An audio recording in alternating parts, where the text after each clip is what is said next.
ජපන් භාෂාව ලිවීමේ මාස්ටර් කෙනෙක් වෙන්න. දෙවෙනි පියවර කතකනා. අද අපි කතකනා වීඩියෝ මාලාවේ 6 වෙනි වීඩියෝ එක. කොනිචිවා කියලා පිළිගන්නවා සේකෝ ජපන් YouTube channel එකත් එකතු වෙලා ගන්න ඔයගොල්ලෝ සියලු දෙනෙක්ම.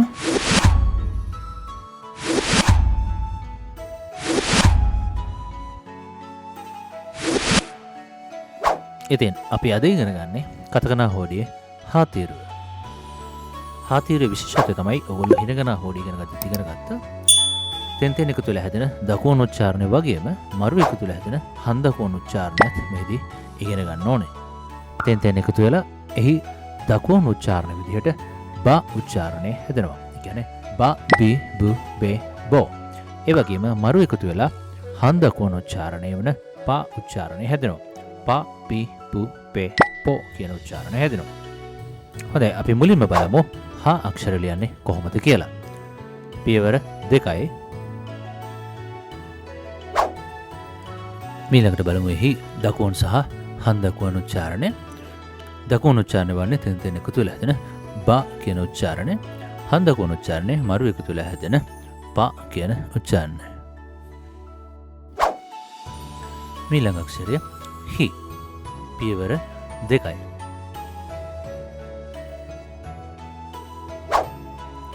මීළඟට හි. හි දකුණු සහ හන්දකුණු උච්චාරණ. තෙන් එකතු වෙලා හැදෙන දකුණු උච්චාරණය වන්නේ බි කියන උච්චාරණය. ඒ වගේම මරු එකතු වෙලා හැදෙන හන්දකුණු උච්චාරණය වන්නේ පි කියන උච්චාරණය. මීළඟට හු. එක පියවරයි. හු අක්ෂරයේ දකුණු සහ හන්දකුණු උච්චාරණය. තෙන් එකතු වෙලා හැදෙන දකුණු උච්චාරණය වන්නේ බ කියන උච්චාරණය. ඒ වගේම මරු එකතු වෙලා හැදෙන හන්දකුණු උච්චාරණය වන්නේ ප කියන උච්චාරණය. ඊළඟ අක්ෂරය හේ. පියවර 1යි. මෙය හිරගනා අක්ෂරය ලියන විදිහටමයි ලියන්නේ. හේ අක්ෂරයේ දකුණු සහ හන්දකුණු උච්චාරණය. තෙන් එකතු වෙලා හැදෙන දකුණු උච්චාරණය වන්නේ බේ. ඊළඟට හන්දකුණු උච්චාරණය. මරු එකතු වෙලා හැදෙන හන්දකුණු උච්චාරණය වන්නේ පේ. ඊළඟට හාතීරුවේ අවසාන අක්ෂරය හෝ. පියවර 4යි.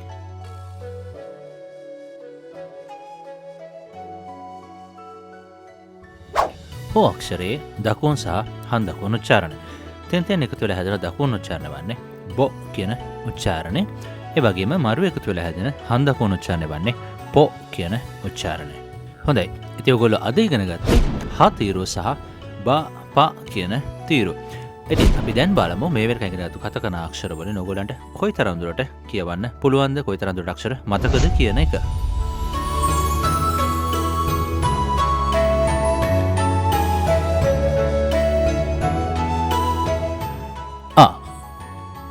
A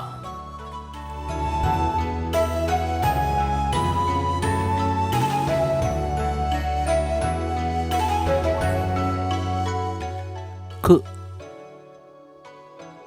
K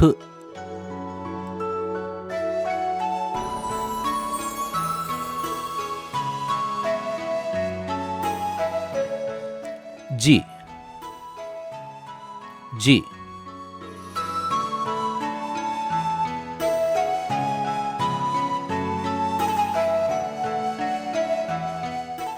Boss Boss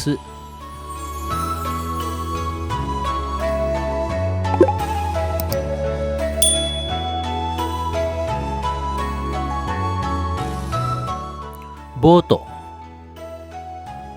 Boto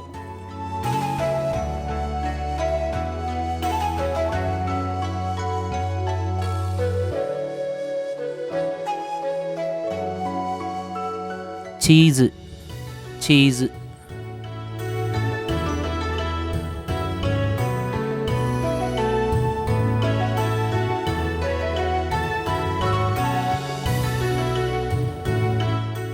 Pizza Pizza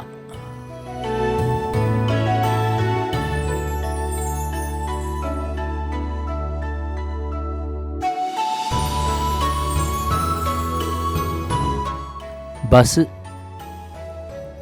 Bus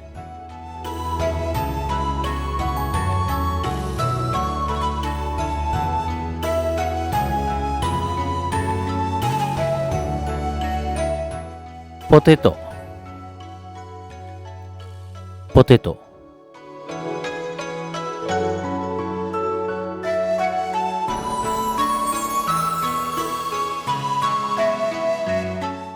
ice ice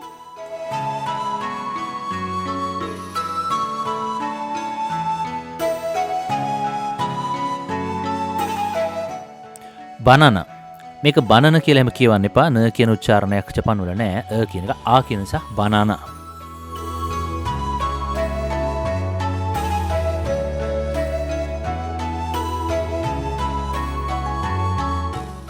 house house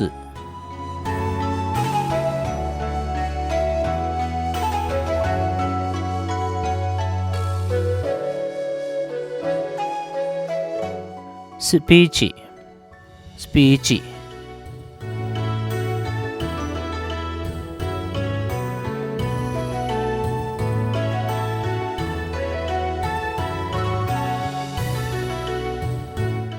스카ート 스카ート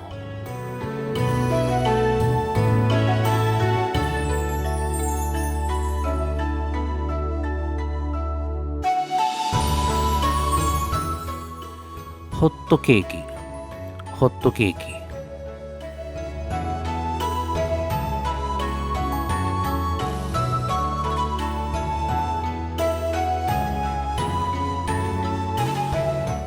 サッカーサッカー